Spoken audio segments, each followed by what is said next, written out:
होगा मेरे ख्याल में तो। 11 बजे के लिए सोया होगा सर 11 बजे। ठीक है सर। ओके जी, सब कुछ ठीक है।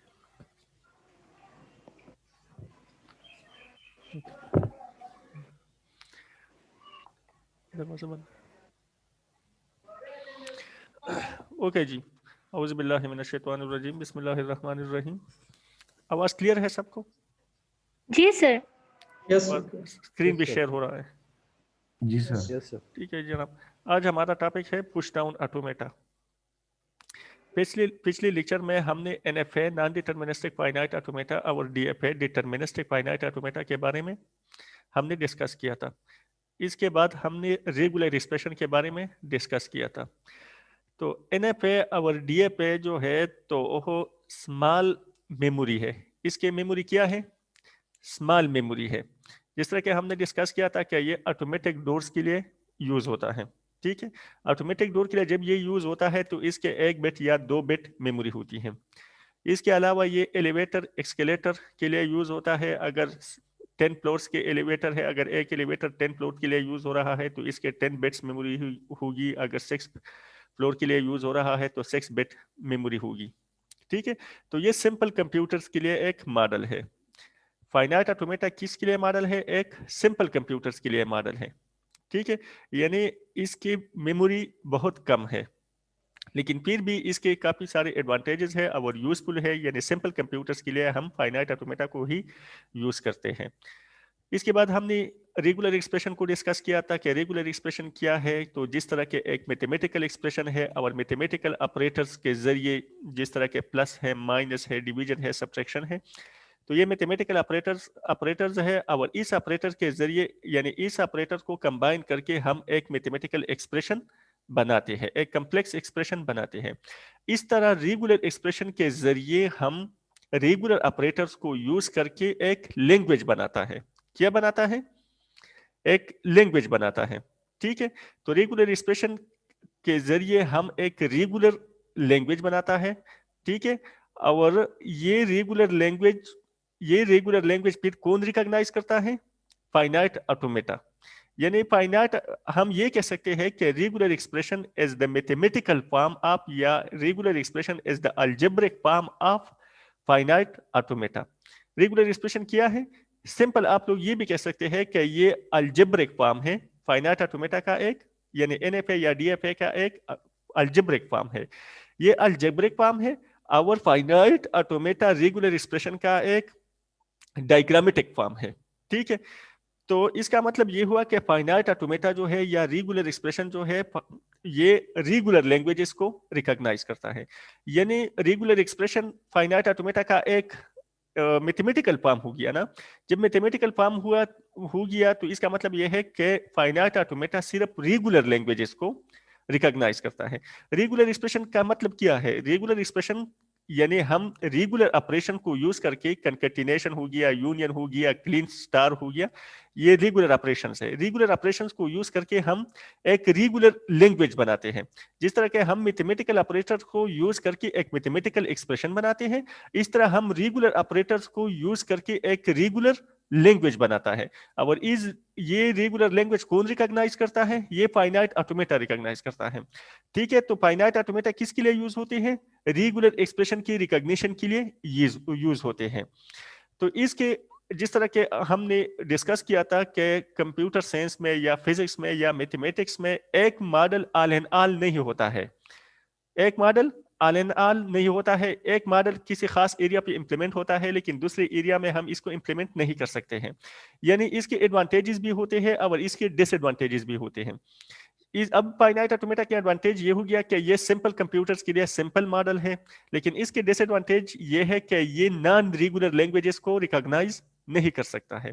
यानी इस तरह की भी काफी सारी लैंग्वेजेस हमारे पास है कि वो नॉन रेगुलर लैंग्वेजेस है और वो फाइनाइट ऑटोमेटा को रिकॉग्नाइज नहीं कर सकता है। अगर मैं एक एग्जांपल आपको दे दूं कि लेट्स सपोज अगर हमारे पास एक ऐसा लैंग्वेज है कि जिसमें number of zeros, number of एस, number of zeros number of ones के बराबर हो, यानी 0 की तादाद और 1 की तादाद बराबर हो। ठीक है, लेट्स सपोज अगर सब पहले पाइप 0 आएंगे, इसके बाद पाइप 1 आएंगे, तो इसमें काउंट होनी चाहिए, नंबर ऑफ जीरोस को काउंट करने चाहिए, इसके बाद नंबर ऑफ वंस को काउंट करना चाहिए। ठीक है, तो फाइनाइट ऑटोमेटा इस लैंग्वेज को रिकॉग्नाइज नहीं कर सकता है। लेट्स सपोज अगर 10 नंबर ऑफ जीरोस है तो इसके बाद 10 वंस आएंगे, तो फाइनाइट ऑटोमेटा इस लैंग्वेज को रिकॉग्नाइज नहीं कर सकता है। क्यों नहीं कर सकता है? क्योंकि फाइनाइट ऑटोमेटा की मेमोरी बहुत शॉर्ट होती है, इसमें मेमोरी बहुत शॉर्ट होती है, तो इसलिए इस लैंग्वेज को फाइनाइट ऑटोमेटा रिकॉग्नाइज नहीं कर सकता है। तो इस तरह नॉन रेगुलर लैंग्वेजेस को रिकॉग्नाइज करने के लिए हम क्या यूज करते हैं? पुश डाउन ऑटोमेटा यूज करते हैं। ये स्लाइड में जो डायग्राम दिया गया है, तो ये schematic diagram of finite automata है। ये फाइनाइट ऑटोमेटा का एक डायग्राम है।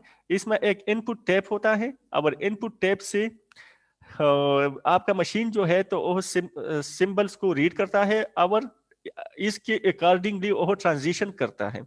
तो अगर आप लोग इस डायग्राम को देखें तो इसमें कोई मेमोरी नहीं है, सिर्फ इनपुट टैप है जिससे मशीन इनपुट को रीड करता है और इसके अकॉर्डिंगली वो अपनी पोजीशन को, अपने स्टेट को चेंज करता रहता है। तो इसमें कोई मेमोरी नहीं है ताकि वो इसको याद रख सके कि हमने कितने नंबर ऑफ एस को रीड किया है या कितने नंबर ऑफ बीस को हमने रीड किया है। ठीक है, तो इसमें इस तरह की कोई खास मेमोरी नहीं है। तो ये फाइनाइट ऑटोमेटा का एक डिसएडवांटेज है कि इसमें याद रखने के लिए कोई मेमोरी नहीं होती है, यानी फाइनाइट ऑटोमेटा में मेमोरी नहीं है, तो इसलिए ये नॉन रेगुलर लैंग्वेजेस को रिकॉग्नाइज नहीं कर सकता है। ठीक है, एंड दिस सेक्शन, आप लोगों को आवाज आ रही है? यस सर, आ रही है। जी सर, आ रही है। Yes sir. ठीक है, तो आप जब मैं आप लोगों से पूछता हूं तो आप लोग रिस्पॉन्ड करते रहे। ठीक है, in this section we introduce a new type of computational model called push down automata या PDA. ठीक है, push down automata. These automata are like non-deterministic finite automata but have an extra component called a stack. ये non deterministic finite automata की तरह है, यानी NFA की तरह है, लेकिन इसमें एक एक्स्ट्रा कंपोनेंट है और इसको क्या कहता है? स्टैक कहता है। तो ये स्टैक इसके साथ क्या हो गया? ये स्टैक इसके साथ एक एक्स्ट्रा मेमोरी हो गया और ये इसको मोर पावरफुल बनाता है as compare to finite automata. The stack provides additional memory beyond the finite automata available in the control. तो स्टैक इसको क्या करता है? इसको एडिशनल मेमोरी प्रोवाइड करते हैं और ये स्टैक जो है तो ये इसको पावरफुल बनाता है as compare to finite automata. The stack allows push down automata to recognise some non regular languages. इस स्टैक के वजह से पुश डाउन ऑटोमेटा इस या PDA इसके काबिल हो जाता है कि वह नॉन रेगुलर लैंग्वेजेस को रिकॉग्नाइज कर सके।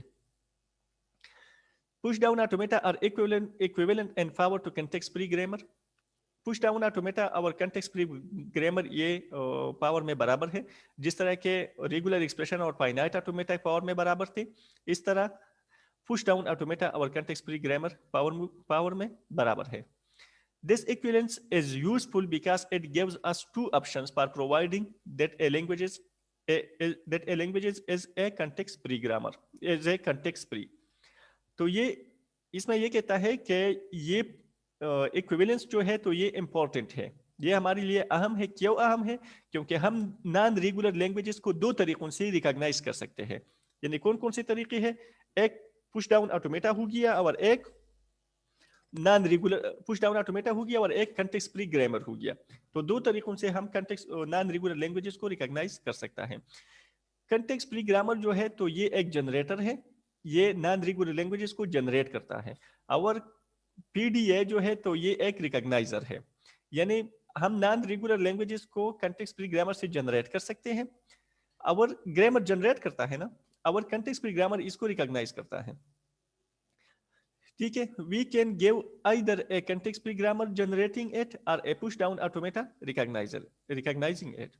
हम कोई भी तरीका यूज कर सकते हैं पुश नॉन रेगुलर लैंग्वेजेस के लिए, या ग्रामर यूज कर सकते हैं, ठीक है, ताकि नॉन रेगुलर लैंग्वेजेस को जनरेट करे, या पुश डाउन ऑटोमेटा यूज कर सकते हैं ताकि इसको रिकॉग्नाइज कर सकते हैं। ठीक है, certain languages are more easily described in terms of generator, whereas others are more easily described by recognizer. कुछ लैंग्वेजेस ऐसे हैं कि हम इसको जनरेटर से आसानी के साथ डिस्क्राइब कर सकते हैं और कुछ इसको रिकॉग्नाइजर के साथ आसानी से डिस्क्राइब कर सकते हैं। The following figure is a schematic representation of a finite automata.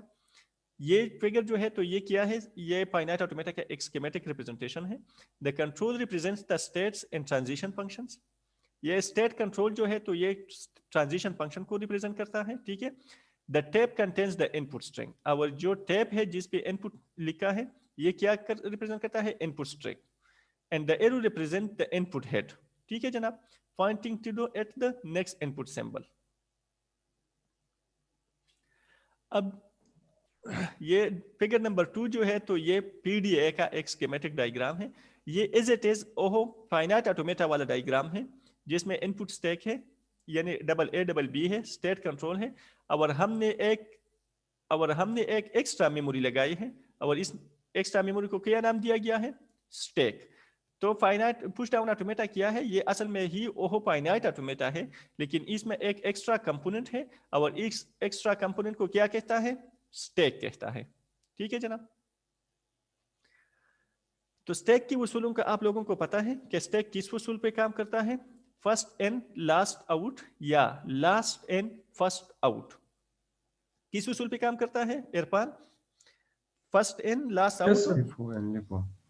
First sir, in FIFO last and out या last in Yes, sir. First out. और ये इसका एक डिसएडवांटेज है। पुश डाउन ऑटोमेटा का डिसएडवांटेज क्या है, मेन डिसएडवांटेज जो इसको थोड़ा रिजर्व कर देते हैं, ये स्टैक के प्रिंसिपल की वजह से ये थोड़ा सा रिजर्व है, ठीक है, स्टैक के प्रिंसिपल से। क्योंकि स्टैक के प्रिंसिपल क्या है कि जो फर्स्ट में एंटर हुआ है, पॉप हुआ है यानी पुश हुआ है फर्स्ट, जो फर्स्ट पुश हुआ है तो वो लास्ट में पॉप होगा, और जो लास्ट में पुश हुआ है तो वो फर्स्ट में पॉप होगा। तो ये इसका एक डिसएडवांटेज है। ये इसका एडवांटेज भी है कि इसमें एक एक्स्ट्रा मेमोरी है स्टैक, लेकिन ये इसका एक डिसएडवांटेज भी है जो इसको ट्यूरिंग मशीन से थोड़ा यानी ट्यूरिंग मशीन से थोड़ा लेस पावरफुल बनाता है। थोड़ा ट्यूरिंग मशीन ज्यादा पावरफुल है और स्टैक या पुश डाउन ऑटोमेटा क्या है, ये लेस पावरफुल है। क्यों push down automata as compare to Turing machine less powerful है, स्टैक के वजह से, स्टैक के प्रिंसिपल की वजह से। कि स्टैक के प्रिंसिपल ये है कि ओह फर्स्ट एंड लास्ट आउट या लास्ट एंड फर्स्ट आउट के उसूलों पे काम करता है, तो ये ट्यूरिंग मशीन से थोड़ा लेस पावरफुल है। तो ये एक हायरार्की हो गया कि सबसे पहले हमारे पास फाइनाइट ऑटोमेटा आता है, फाइनाइट ऑटोमेटा में मेमोरी नहीं होती, तो इसके बाद पुश डाउन ऑटोमेटा या पीडीए आता है। पीडीए में हम एक एक्स्ट्रा कंपोनेंट लगाता है जिसको स्टैक कहता है, और पीडीए जो है ये स्टैक जो है तो ये पीडीए को as compare to finite automata more powerful बनाता है।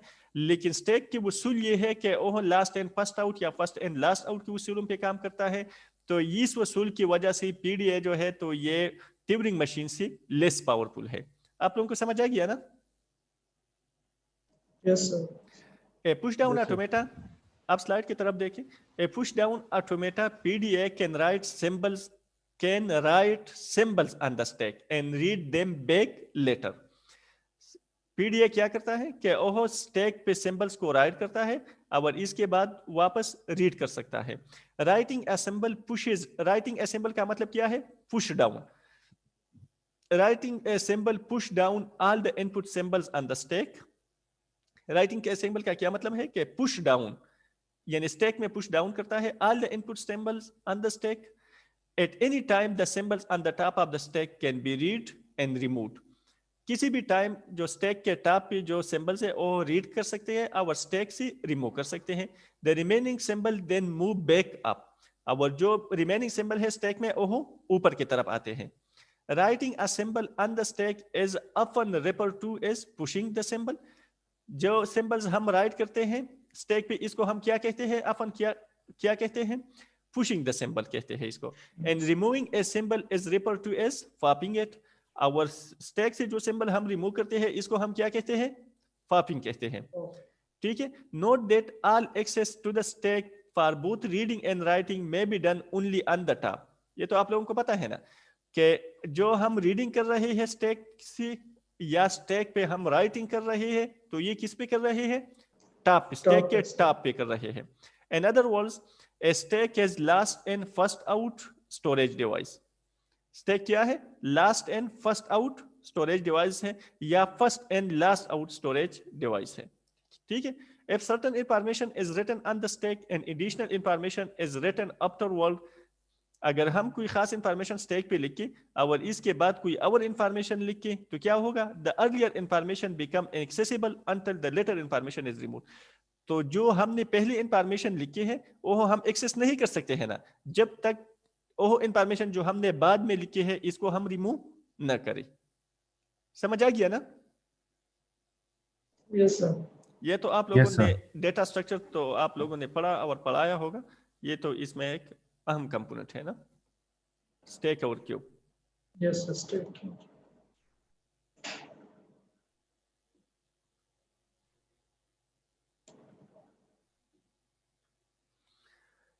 ठीक है, अब हम इस लैंग्वेज की तरफ आते हैं जो ओहो फाइनाइट ऑटोमेटा एक्सेप्ट नहीं कर सकता है और स्टैक इसको एक्सेप्ट या पीडीए इसको एक्सेप्ट कर सकता है. A stack is valuable because it can hold an unlimited amount of information. Stack क्यों valuable है, क्यों important है? क्योंकि ये unlimited amount of information को अपने साथ hold कर सकता है. ठीक है, recall that a finite automata is unable to recognize the language 0 की power n, 1 की power n. ठीक है, whereas n is greater than or equal to 1. तो ये लैंग्वेज 0n 1n ये फाइनाइट ऑटोमेटा एक्सेप्ट कर सकता है, रिकॉग्नाइज कर सकता है? इरफान? नो सर, इसमें अनलिमिटेड है.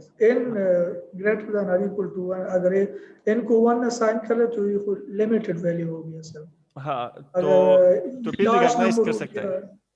अगर n 1 है, अगर n 1 है तो फिर रिकॉग्नाइज कर सकते हैं. अगर n नंबर है तो फिर लार्ज नंबर बनता है. हाँ, अगर n को हम स्पेसिफिक करें, n को अगर हम स्पेसिफिक करें 1 करें 2 करें 3 करें तो फिर हम इसको रिकॉग्नाइज कर सकते हैं.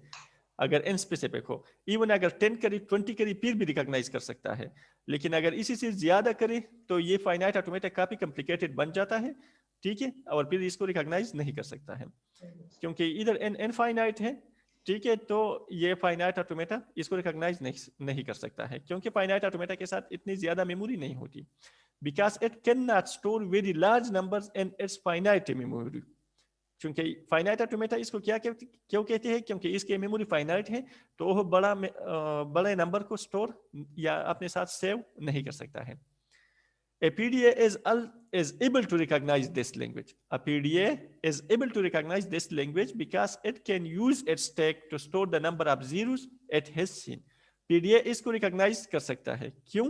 क्योंकि सबसे पहले जितनी zeros उसने देख लिए या जितनी zeros PDA ने रीड किया तो वो उसको अपने स्टैक में सेव कर सकता है. जब सेव कर सकता है तो इसके बाद वो क्या करेंगे? इसके बाद इसको काउंट करेंगे कि मैंने कितनी जीरोस को रीड किया है. अब इसकी उसूल क्या है? इसकी उसूल ये है, यानी ये किस उसूल पे काम करेगा पीडीए? तवज्जो से सुने. सबसे पहले ये नंबर ऑफ जीरोस को क्या करेंगे? स्टैक के अंदर पुश करेंगे. स्टैक के अंदर नंबर ऑफ जीरोस को पुश करेंगे. लेट्स सपोज इसने 10 नंबर ऑफ जीरोस को पुश किया स्टैक के अंदर, 10 जीरो को पुश किया. इसके बाद इसने 1 को रीड किया. जब 1 को रीड किया तो एक जीरो को ये पॉप करेगा.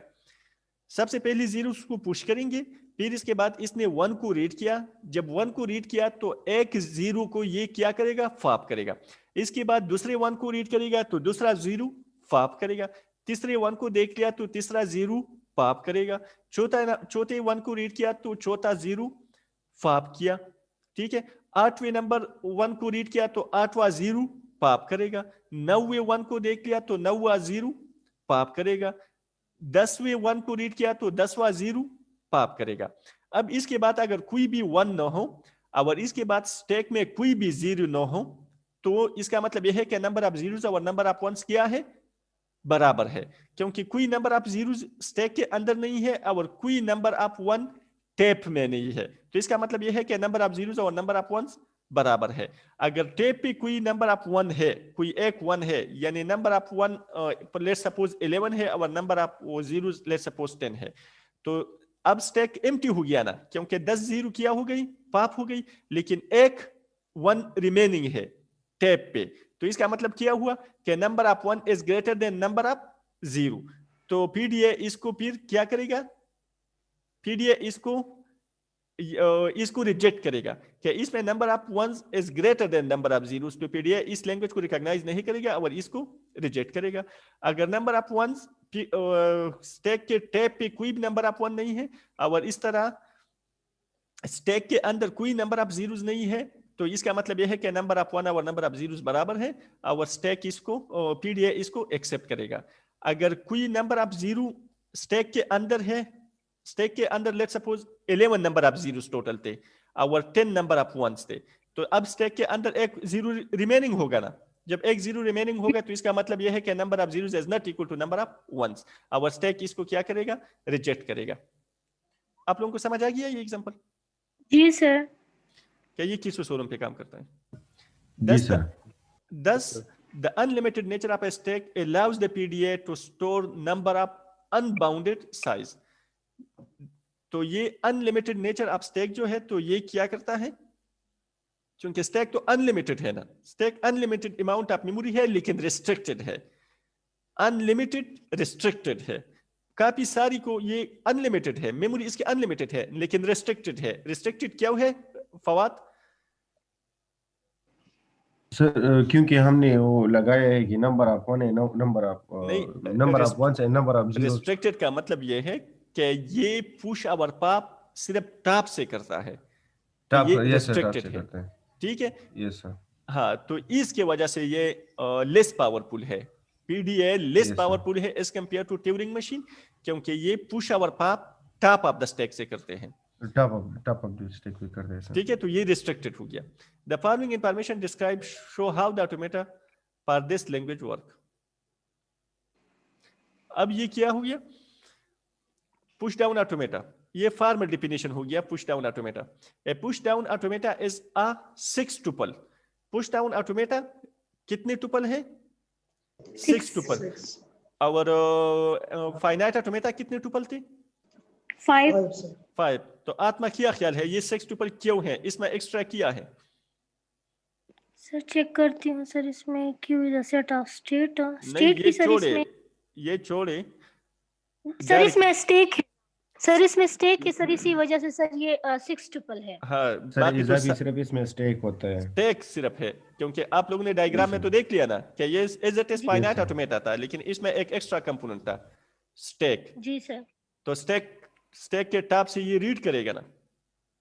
जी सर। ठीक है, तो ये एनएफए की तरह है, यानी नॉन डिटरमिनिस्टिक फाइनाइट ऑटोमेटा की तरह है। पीडीए क्या है, ये नॉन डिटरमिनिस्टिक फाइनाइट ऑटोमेटा है, लेकिन सिर्फ इसमें स्टैक इन्वॉल्व है, तो इस वजह से ये मोर पावरफुल है। ठीक है, push down automata is a 6 tuple. क्यों? Sigma top of the stack, यानी टा ये चौथा सिंबल जो है, और क्यों नॉट एंड फाइनल। ठीक है, where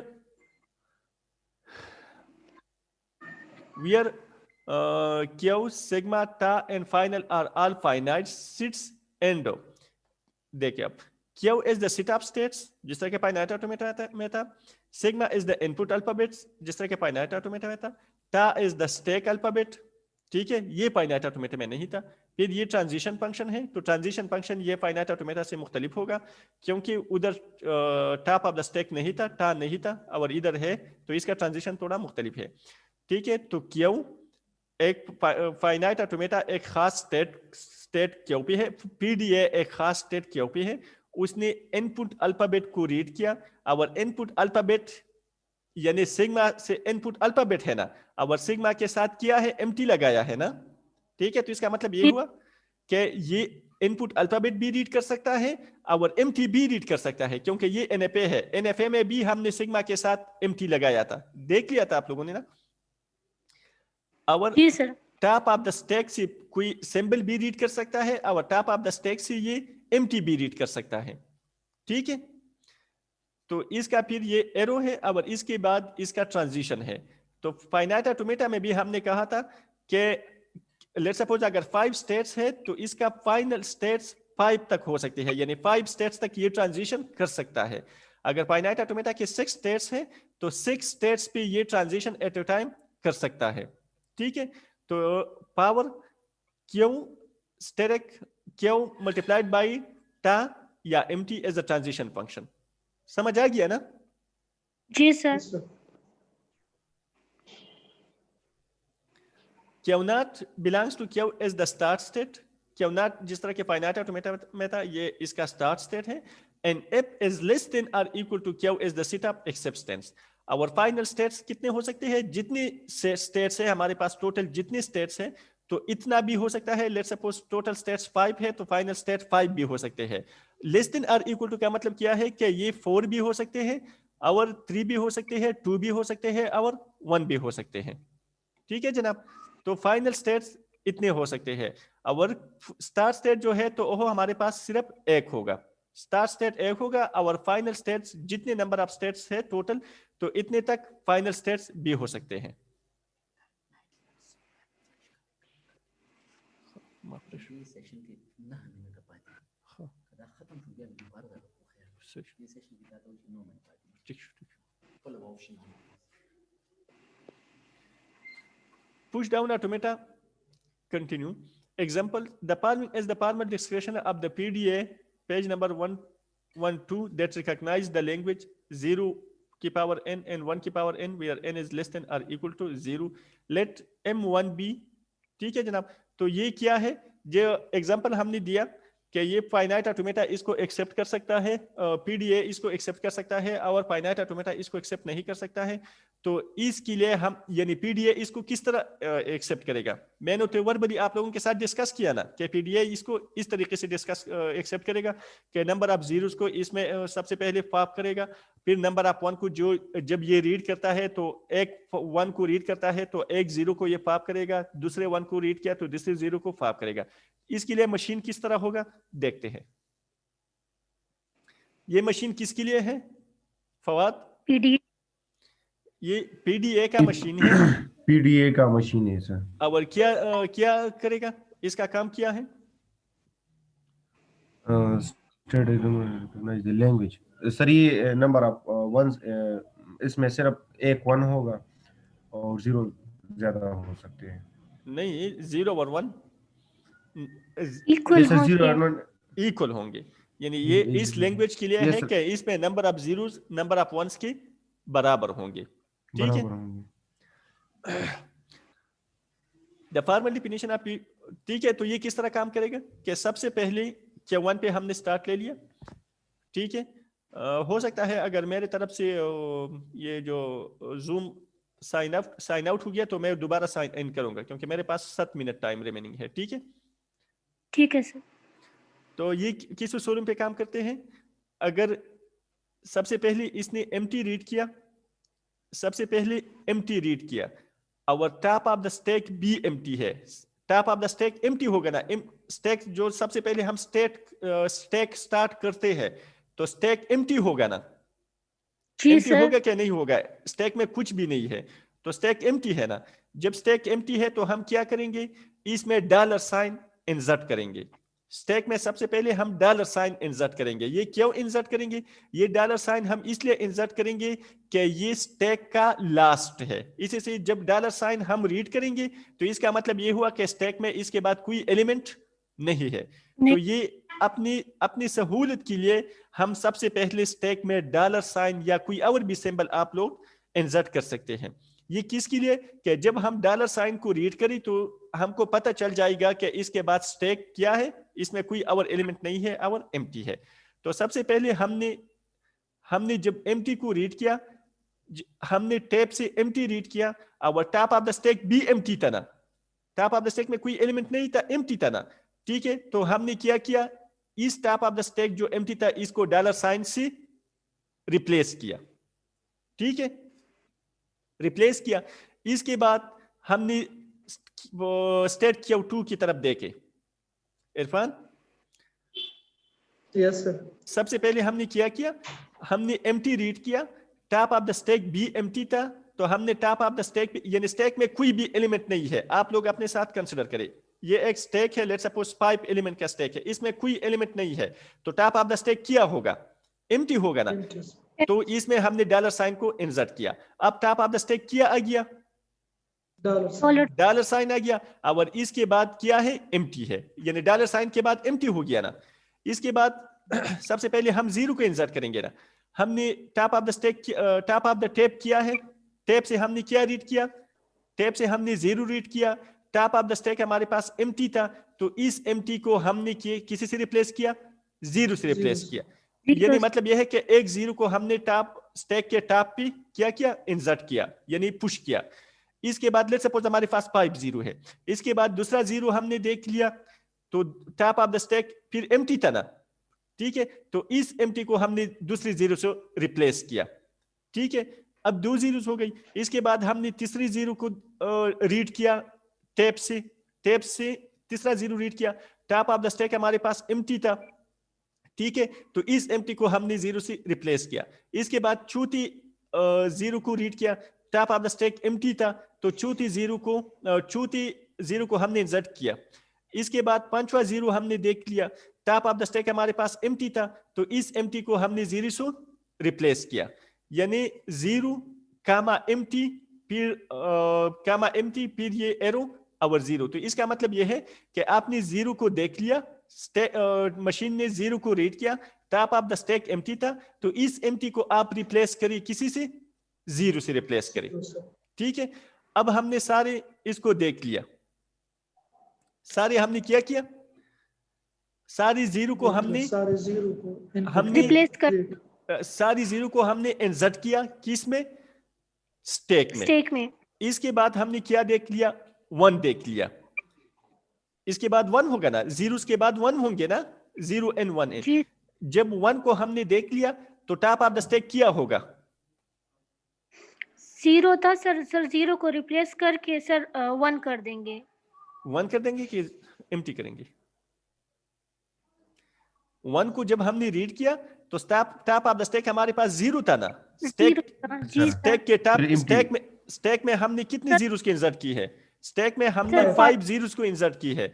जब 5 जीरो को इंसर्ट किया है तो इसका मतलब यह है कि स्टैक के टॉप पे अब जीरो है। तो जब हमने 1 देख लिया, top of the stack zero है, तो इस जीरो को हमने रिमूव किया, अब इसकी जगह हमने एम्प्टी लगाया। फिर स्टैक के 3 की तरफ देखे, फिर 1 देख लिया, top of the stack zero है, तो इसको हमने रिमूव किया। फिर 1 देख लिया, top of the stack zero है, तो रिमूव किया। फिर 1 देख लिया, top of the stack zero है, रिमूव किया। 5वीं दफा 1 देख लिया, top of the stack zero है, रिमूव किया, ठीक है। इसके बाद क्या है, टैप पे, इनपुट टैप पे कोई भी एलिमेंट नहीं है ना, इनपुट टैप, क्योंकि 5 जीरोस को हमने इंसर्ट की। इसके बाद 5 1 जब हमने रीड किया तो 5 जीरो को हमने क्या किया, पॉप किया। तो इसके बाद कोई वो नहीं है, कोई जीरो, कोई 1 नहीं है, स्टैक के इनपुट टैप पे कोई 1 नहीं है। और टॉप ऑफ द स्टैक हमारे पास डॉलर साइन है ना, सबसे पहले हमने डॉलर साइन इंसर्ट किया था ना, तो ठीक है। तो इस डॉलर साइन को वापस हमने क्या किया, एम्प्टी से रिप्लेस किया। अब हमने इस लैंग्वेज को रिकॉग्नाइज किया। अब अगर लेट्स सपोज स्टेट क्यू 3 पे हमने एक और 1 को देख लिया, स्टेट क्यू 3 पे हमने एक और 1 को देख लिया ना, यानी छठे 1 को देख लिया।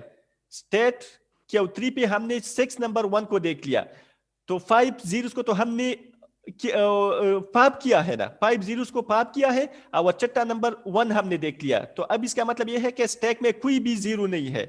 तो 1 देख लिया, लेकिन टॉप ऑफ द स्टैक क्या है, स्टेट क्यू 3 की तरफ देख ले। स्टेट क्यू 3 पे हमने छठा नंबर 1 देख लिया, लेकिन टॉप ऑफ द स्टैक हमारे पास क्या है, इरफान, डॉलर है सर, उसमें top of the stack dollar है। तो इसका मतलब ये हुआ कि मशीन स्टेट क्यू 3 पे ही क्रैश हो जाएगा। अगर छठा 1 हमने देख लिया, अगर छठा 1 हमने देख लिया तो स्टेट क्यू 3 पे मशीन क्रैश हो जाएगा। या हमने 5 1 देख ली, लेकिन 6 जीरो को हमने इंसर्ट किया है। कितनी जीरोस को इंसर्ट किया है, स्टैक में हमने 6 जीरोस को इंसर्ट किया है। और हमने उधर से क्या देख लिया, उधर से हमने एम्प्टी देख लिया, क्योंकि 5 1 है ना, तो इसके बाद छठा नंबर एम्प्टी होगा ना, तो छठा नंबर हमने एम्प्टी देख लिया, लेकिन टॉप ऑफ द स्टैक हमारे पास क्या है, तो इधर मशीन Okay, फिर yes, अगर sir. चट्टे 1 को देख लिया तो टॉप ऑफ द स्टैक हमारे पास डॉलर साइन है और इधर क्या आ रहा है, 0 आ रहा है ना, तो इधर क्या होगा, मशीन क्रैश होगा। समझ आ गया ना? ठीक है जी सर।